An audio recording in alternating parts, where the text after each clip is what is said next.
आजकल हमारा सूरज अपने मैक्सिमम पर है, यानी वहां पर जो सोलर फ्लेयर्स हैं, वहां पर जो कोरोनल मास इजेक्शन है वो जबरदस्त तरीके से चल रहा है, जिसके कारण कई लपटें हमारी पृथ्वी तक पहुंच चुकी है। और ये सभी चीजों के लिए जिम्मेदार होता है उसका मैग्नेटिक फील्ड। लेकिन क्या आपको पता है कि इस मैग्नेटिक फील्ड का जन्म कैसे होता है? सूरज के किस हिस्से से उसका जन्म होता है, जिसके कारण बाद में बड़े बड़े सोलर फ्लेयर्स होते हैं, सोलर विंड आते हैं।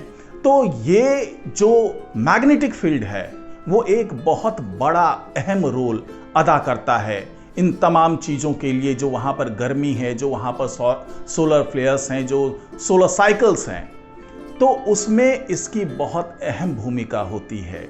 और पहले से वैज्ञानिक ये मानकर चल रहे थे कि सूरज पे जो मैग्नेटिक फील्ड है वो उसके कोर से जन्म लेता है।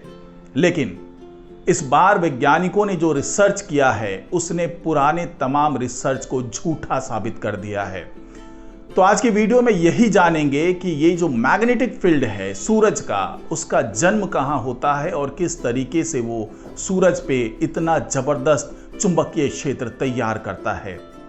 नमस्कार, मैं हूं डॉक्टर सुरजीत सिंह और आप देख रहे हैं महाना मिस्ट्री। अगर आपने इस चैनल को अभी तक सब्सक्राइब नहीं किया है तो सब्सक्राइब कर लीजिए, और अगर आपको ये वीडियो अच्छा लगे तो इसको लाइक कीजिए, शेयर कीजिए और कमेंट जरूर कीजिए। तो आज हम बात कर रहे हैं सूरज के मैग्नेटिक फील्ड की, जिसके बारे में अभी तक जो अवधारणाएं थी, जो वैज्ञानिकों ने बताया था, उस पर सवाल खड़े होने लगे हैं। क्योंकि अभी तक हम ये मानकर चल रहे थे कि जिस तरीके से पृथ्वी में जो मैग्नेटिक फील्ड है वो इसके केंद्र से जन्म लेता है, इसके कोर से जन्म लेता है, लेकिन इस तरह की जो प्रक्रिया है वो सूरज पर होती हुई नहीं दिख रही है। क्योंकि पहले हम यही मानकर चल रहे थे कि सूरज पर भी मैग्नेटिक फील्ड का जन्म उसके केंद्र से होता है। लेकिन अब जो नई अवधारणा आई है, जो नए रिसर्च के आंकड़े आए हैं, जो उसका विश्लेषण किया है, उसके आधार पर अब ये पुरानी अवधारणाएं खत्म होती हुई दिख रही है। और आपको पता ही है कि हमारे सूर्य का जो चुंबकीय क्षेत्र है, जो मैग्नेटिक फील्ड है, वो बहुत शक्तिशाली है। उसी की वजह से सूरज की सतह पर विस्फोट होते हैं और सौर तूफान आते हैं। और अभी तक यही माना जाता रहा है कि सूर्य के जो चुंबकीय क्षेत्र है, जो मैग्नेटिक फील्ड है, उसके सोर्स बहुत ही गहराई में है, यानी बहुत गहराई में जो ये मैग्नेटिक फील्ड है उसका सोर्स मौजूद है सूरज के। लेकिन अब जो नया रिसर्च आया है, जो वैज्ञानिक बता रहे हैं, उसके मुताबिक सूरज का मैग्नेटिक उसके सौर सतह के सबसे बाहरी परतों में प्लाज्मा में अस्थिरता से पैदा होता है। यानी ये जो मैग्नेटिक फील्ड है उसका जन्म सूरज के केंद्र से नहीं होता है, बल्कि सौर सतह की सबसे बाहरी परतों में प्लाज्मा में जो स्थिरता आती है उससे इसका जन्म होता है। वैज्ञानिकों ने जटिल कंप्यूटर मॉडलों का इस्तेमाल करके ये खोज की है। इस रिसर्च से वैज्ञानिकों को सोलर फ्लेयर और सोलर विंड की भविष्यवाणी करने में भी मदद मिल सकती है। वैज्ञानिकों ने दिखाया कि चुंबकीय क्षेत्र सूर्य की सतह के लगभग 32,100 किलोमीटर नीचे बन सकता है। बाकी मॉडल्स ये जाहिर करते थे कि ऐसा काफी गहराई में होता है। लगभग 2 लाख किलोमीटर का ये कयास लगाया जाता रहा है अभी तक कि 2 लाख किलोमीटर नीचे इस मैग्नेटिक फील्ड का जन्म होता था। लेकिन अब जो वैज्ञानिकों ने बताया है उसके मुताबिक महज 32,100 किलोमीटर नीचे ये मैग्नेटिक फील्ड तैयार हो रहा है। आपको पता ही है कि सूरज वास्तव में प्लाज्मा का एक गोला है, जिसके जो चार्ज पार्टिकल्स होते हैं, आवेशित आयन होते हैं, वो घूमते हुए शक्तिशाली चुंबकीय क्षेत्र बनाने के लिए चक्कर लगाते रहते हैं।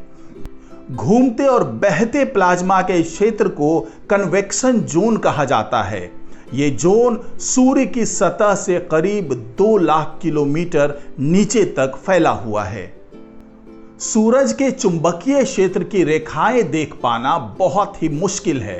ये सूरज के वायुमंडल में किसी लूप की तरह नाचती है और एक जाल जैसा खड़ा कर देती है। पृथ्वी का चुंबकीय क्षेत्र सूर्य के आगे कुछ भी नहीं है।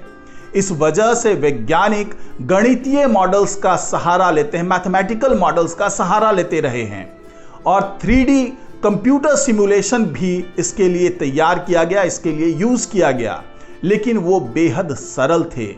पहली बार मैसाचुसेट्स इंस्टीट्यूट ऑफ टेक्नोलॉजी यानी MIT में वैज्ञानिकों ने हेलियोसिस्मोलॉजी नाम की फील्ड से लिए डाटा का रुख किया। इसमें अंदर की संरचना का अनुमान लगाने के लिए सूरज की बाहरी परत पर कंपन के ऑब्जर्वेशंस का यूज किया और चुंबकीय क्षेत्र को और भी बेहतर तरीके से समझने के लिए, उसका विश्लेषण करने के लिए वैज्ञानिकों ने सतह के कंपनों का भी एक मॉडल तैयार किया और नतीजों ने दिखाया कि सूर्य की सतह के टॉप 5% से 10% तक जो प्लाज्मा के फ्लो में बदलाव बाहर से देखे गए वो चुंबकीय क्षेत्रों से सबसे अधिक मेल खाते थे। जब सूरज की आंतरिक परतों के संभावित प्रभावों को इस मॉडल में जोड़ा गया तो तस्वीर काफी धुंधली हो गई। यानी वैज्ञानिकों ने यह लगभग साबित कर दिया है कि अभी तक जो हम ये सोच रहे थे कि सूरज का मैग्नेटिक फील्ड वो सूरज के केंद्र से निकल करके बाहर आता है और इसी जबरदस्त मैग्नेटिक फील्ड के कारण हमारे सूरज पे जो तमाम हलचल हो रही है वो होती रहती है, क्योंकि आपको भी पता है कि हर 11 साल में इसका पोलर डिफ्लेक्शन होता है, ये इसका जो ध्रुव होता है वो आपस में बदलना शुरू कर देता है और इसी कारण वहाँ से बड़े बड़े सोलर विंड उठते हैं, सोलर फ्लेयर्स उठते हैं, कोरोनल मास इजेक्शन होता है। लेकिन अब जो नई अवधारणा आई है उसके मुताबिक हमारे सूरज के केंद्र से उसके मैग्नेटिक फील्ड का जन्म नहीं होता है, बल्कि इसके ऊपरी परत में लगभग 32,100 किलोमीटर की गहराई में जो प्लाज्मा में बदलाव आता है, जो इसमें इसका जो फ्लो होता है उसके कारण ये मैग्नेटिक फील्ड जन्म लेता है और उसी के कारण बाहर में तूफान आता है, उसी के कारण जो तमाम बदलाव सूरज में देखने को मिलता है वो सभी कुछ इसी 32,100 किलोमीटर के आसपास से जन्म लेता है और ये मैग्नेटिक फील्ड वहीं से जन्म लेकर के सूरज की सतह तक पहुंचता है। तो आज की रिपोर्ट में फिलहाल इतना ही। नमस्कार।